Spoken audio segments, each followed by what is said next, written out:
When we look closely, pleasure and peace operate on completely different frequencies of the mind. Pleasure is stimulation.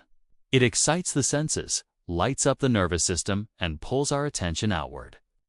It depends on something happening. A taste, a sound, a compliment, an achievement, a distraction. Because it is fueled by change, it rises quickly and falls just as fast. One moment it feels satisfying, and the next moment the mind is already searching again. That is the nature of stimulation. It cannot stay still, and it cannot make us still. Peace is different. Peace is stillness. It does not come from adding something to the moment, but from settling into the moment as it already is. When the mind stops chasing, comparing, and evaluating, a quiet space opens. In that space, nothing needs to happen for us to feel okay. There is no rush to improve the experience, no urgency to escape it. Peace feels less like excitement and more like grounding. It is the difference between being pulled by every sound and simply hearing. The difference between reacting and resting. Buddhism teaches that when the mind is constantly stimulated, it becomes restless. Restlessness feels alive, but it is not free. Stillness, on the other hand, may seem simple, but it is powerful. It is the state in which clarity, compassion, and insight naturally arise. When we stop feeding the craving for stimulation, we begin to discover the quiet strength of peace. Asterisk pleasure depends on conditions. It needs the world to line up in a certain way for us to feel good. We need the right people to approve of us, the right experiences to entertain us, the right outcomes to reassure us. When those conditions change, and they always do, pleasure weakens or disappears. The mind then feels disappointed, irritated, or empty. This is why pleasure often comes with anxiety underneath it. We are afraid of losing what feels good because we know, even if quietly, that it is not in our control. Peace does not depend on conditions. It arises from awareness. When we learn to observe our thoughts, emotions, and sensations without immediately trying to fix them or run from them, a deeper stability begins to form. We are no longer waiting for life to behave a certain way before we allow ourselves to be okay. Instead, we bring a gentle acceptance to whatever is here. This does not mean we stop caring or stop improving our lives. It means we stop arguing with reality in every moment. In Buddhism, this is the practice of equanimity. It is the ability to stay present with pleasure without clinging and with pain without collapsing. When awareness replaces resistance, the mind relaxes. And when the mind relaxes, peace naturally appears. Not because everything is perfect, but because we are no longer demanding that it be. Asterisk, when we chase pleasure, we unknowingly train the mind to crave. Each time we get something that feels good, the mind learns a subtle message. More of this will make me happy. But because pleasure is temporary, the satisfaction fades and the craving returns even stronger. This creates a cycle. Wanting leads to getting, getting leads to fading, and fading leads back to wanting. Over time, the mind becomes restless, always leaning into the future, rarely at ease in the present. Even during enjoyable moments, part of us is already worried about what comes next. Buddhism calls this tanha, or thirst.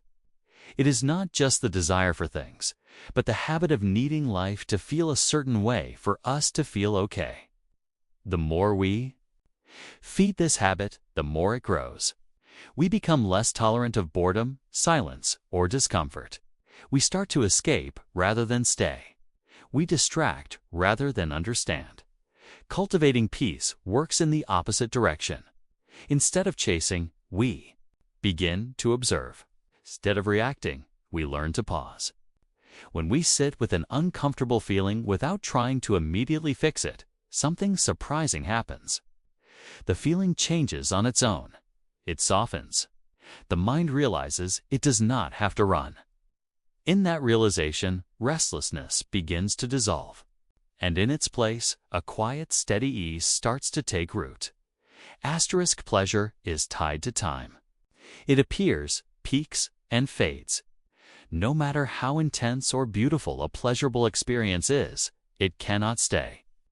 The mind may replay it, chase it, or try to recreate it, but the actual feeling itself is already gone. This is why, after something exciting ends, there is often a subtle drop inside us. A kind of emotional echo. We realize that what lifted us a moment ago can no longer hold us now. In Buddhism, this is the truth of impermanence. Everything that arises also passes. Peace relates to time in a very different way. It does not depend on the future or the past. It lives in presence. When we are fully here, not lost in memory, and not anxious about what's coming next, peace has space to grow. It deepens not because life becomes more exciting, but because our relationship with life becomes more honest.